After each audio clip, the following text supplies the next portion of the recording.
Hey guys, welcome to the Liberal Hive Mind, a channel solely focused on exposing the abundant hypocrisy of the left. Yet again, another Democrat narrative is falling apart so quickly. The last couple of days, we've covered so many stories related to this exact topic. For months and months, maybe even years, the Democrats have been claiming that what Republican voters and concerned parents are concerned over is all just a conspiracy theory. It's not actually happening, they say. It's not real. Well, if that's the case, if none of the outrage is legitimate, if it's all just right-wing propaganda, stuff that's being taken out of context, if that truly is in fact the case, then what are you people hiding? You know, if it really isn't there, if it doesn't exist, then why are you in such a panic to kick out parents from the school board meetings who are simply reading the content? And now, why are you so desperate to hide the evidence? Folks, that's exactly what's happening. Multiple instances showing teachers' unions hiding the truth from the public, because obviously if the truth was made public, then more people would realize that those concerned parents and people protesting at school board meetings actually have a point. Let me show you guys exactly what's going on. We got some stuff to get into, so let's roll the tape. All right, folks, so we got two headlines. Here's the first. Use a paper and pencil. Digital records are more permanent. That's a quote. Colorado Teachers Union directs educators how to hide and destroy evidence of LGBTQ indoctrination. A teachers union in Colorado is taking a page out of Hillary Clinton's BleachBit book on how to delete digital evidence of their crimes. The Jefferson County Education Association, JCEA, which oversees nearly 80,000 students from K through 12 in Colorado, has been caught assisting its teachers with what likely amounts to breaking state and federal law and instructing them on how to continue getting away with it. In yet another rabid attempt to indoctrinate children with LGBTQ ideology, teachers in Jefferson County reportedly employed several tactics, one of which being gender surveys that screened for students' quote preferred pronouns. This was reportedly being done without parental consent and in secret, and would violate federal law via the Pupil Protection Rights Amendment, which requires that schools notify parents of surveys and provide a mechanism for parents to opt out. According to CBS, Jefferson County administrators directed staff to refrain from conducting these surveys for the time being, as several lawsuits regarding the matter are pending trial across the country. This, however, did not stop JCEA, which clearly values indoctrination over education and even the rule of law. The Defiant Teachers Union sent an email to its teachers encouraging them to continue, and if they had to keep records, make them untraceable just in case the courts come sniffing around with subpoenas. From JCEA email to teachers, if you do a questionnaire, please make it a paper and pencil activity. Any digital records are more permanent and may be requested under federal law. The union also encouraged teachers to make your notations about students and not hold on to the documents. Here's a small part of the CBS piece. Also tonight, controversy erupts in Jefferson County over student surveys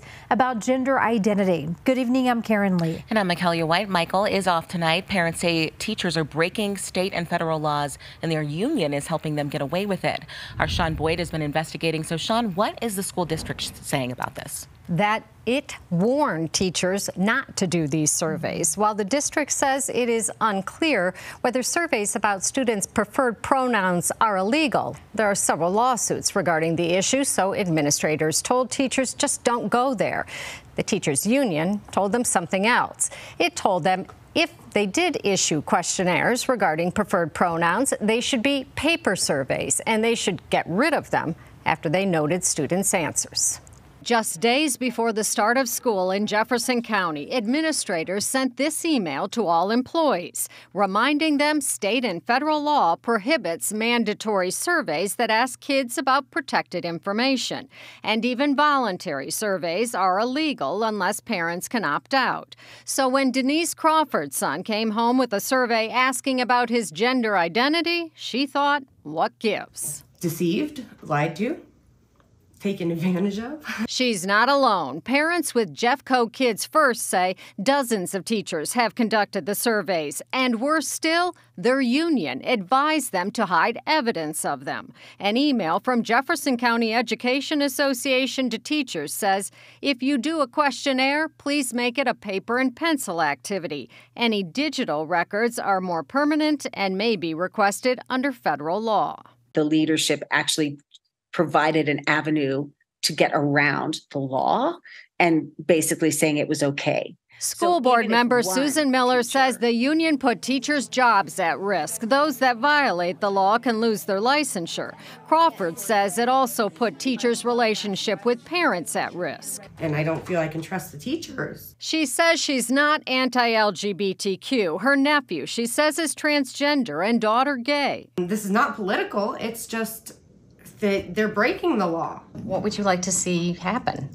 The same thing that would happen to anybody who's breaking the law, accountability and correction. I'd want parents to know the district takes this very seriously. The union says the district has given contradictory directions regarding preferred pronouns, but this slide the district sent teachers is hardly ambiguous. Miller says the union needs to issue a retraction. You know, the Gateway pundit really wasn't kidding when they said that they took the strategy right from the Hillary Clinton playbook. You know, this has been one of the major concerns for parents, that teachers are putting all of these ideas in these kids' heads, that teachers are confusing children, teaching inappropriate gender ideology at a very young age when these children are impressionable, confused, developing. And of course, the most unethical part is that they're doing this stuff without consent of the parents. We've seen story after story of these very inappropriate student-teacher dynamics where teachers are talking to children about totally inappropriate adult concepts in private, talking about identifying as a different gender at an extremely young age, and teachers are not telling the parents that this is going on, leaving them in the dark. There's obviously something deeply troubling with that kind of dynamic. Many parental rights activists have said, hey, this is happening, and yet again, it was a supposed right-wing conspiracy, yet here we have an actual email from one of the school boards not only admitting that yes, it is in fact happening, but also that they're so devoted, they're so committed to keeping this thing going, that they're willing to not only continue doing it, continue the practice, but they're also willing to apparently break federal law, not only by the activities themselves, but by hiding the evidence, so that no digital footprint, no digital records, no records whatsoever will ever show up during an investigation by means of subpoena. Like I've been saying, folks, you gotta take this stuff seriously. When you're seeing teachers union politicians saying stuff like this, we have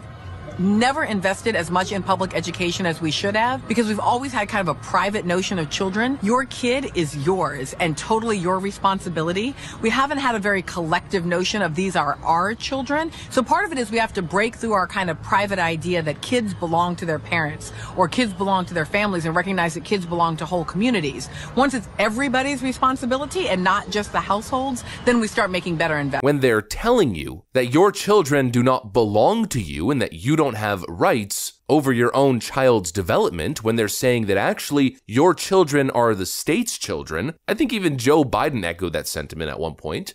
Rebecca put a teacher's creed into words when she said, there's no such thing as someone else's child. No such thing as someone else's child. Our nation's children are all our children.